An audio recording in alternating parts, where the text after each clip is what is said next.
से बोला लेनी तोहरा के यूपी।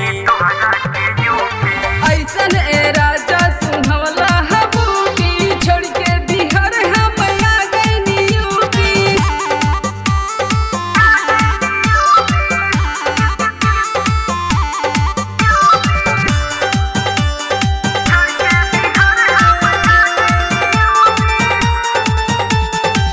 जान से ज्यादा तोहके मानी सच कहिले राजा जानी।